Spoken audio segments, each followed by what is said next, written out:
ચાલો આજે ગુજરાત ટીઈટી 1 પરીક્ષાની વાત કરીએ. ઘણા બધા ઉમેદવારો એ જાણવા માંગતા હોય છે કે મેરિટમાં આવવા માટે આખરે કેટલા માર્ક્સની જરૂર પડશે. તો આજે આપણે એ જ ગણતરીને એકદમ સરળ રીતે સમજીશું. તો જે સૌથી મોટો અને અગત્યનો સવાલ છે એના પર સીધા આવીએ કે સરકારી નોકરી માટે ફાઇનલ મેરિટ લિસ્ટમાં સ્થાન મેળવવા માટે ટેટ 1 પરીક્ષામાં કેટલા માર્ક્સ લાવવા જરૂરી છે. આ ટૂંકી સમજૂતીના અંત સુધીમાં આપણો ધ્યેય બિલકુલ સ્પષ્ટ છે. બધી અનિશ્ચિતતા દૂર કરીને આપણે દરેક માટે એક ચોક્કસ પર્સનલ ટાર્ગેટ સ્કોર નક્કી કરીશું. તો આ ફાઇનલ મેરિટ સ્કોર બને છે કઈ રીતે?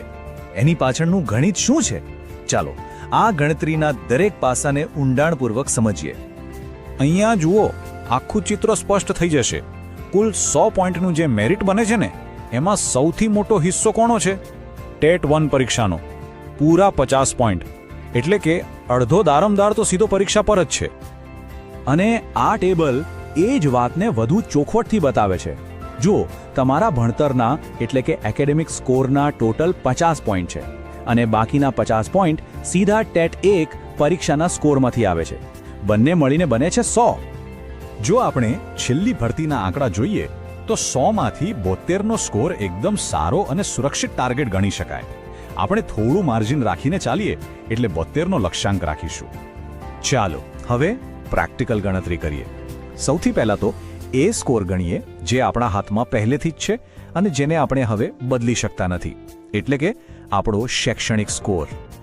આ શૈક્ષણિક સ્કોર 3 ભાગમાં વહેંચાયેલો છે: પીટીસી અથવા ડીએલએડ, 12મા ધોરણનો સ્કોર અને સ્નાતકની ડિગ્રીનો સ્કોર.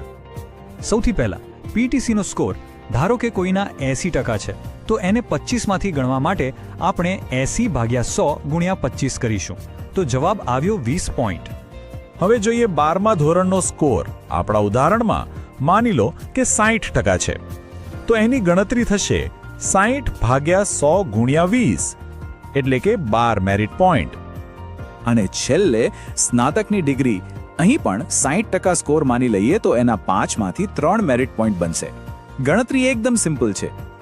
તો આપણા ઉદાહરણ પ્રમાણે 20, 12 અને 3 આ બધાને ભેગા કરીએ તો કુલ શૈક્ષણિક મેરિટ પોઈન્ટ થયા 35. આ પોઈન્ટ તો હવે ફિક્સ થઈ ગયા, એમાં કોઈ ફેરફાર નહીં થાય. સારું, તો 35 પોઈન્ટ તો આપણા પાક્કા છે.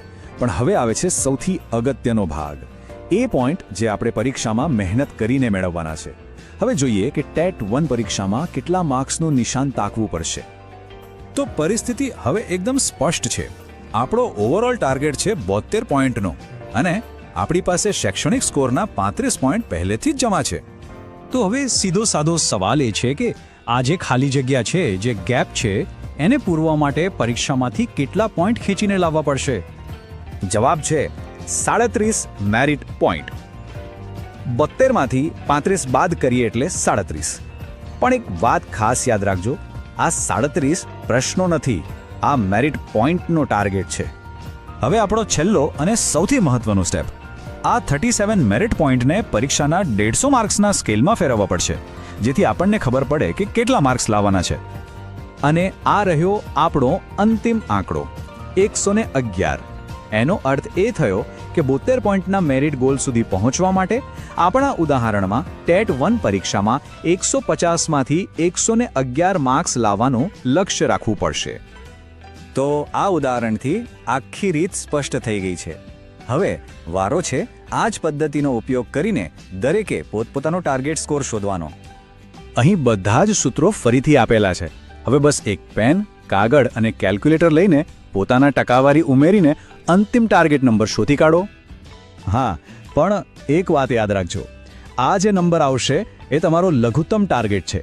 સાચો ધ્યેય તો એનાથી પણ વધારે માર્ક્સ લાવવાનો હોવો જોઈએ, જેથી આત્મવિશ્વાસ સાથે આપણી જગ્યા પાક્કી કરી શકીએ. બધાને ખૂબ ખૂબ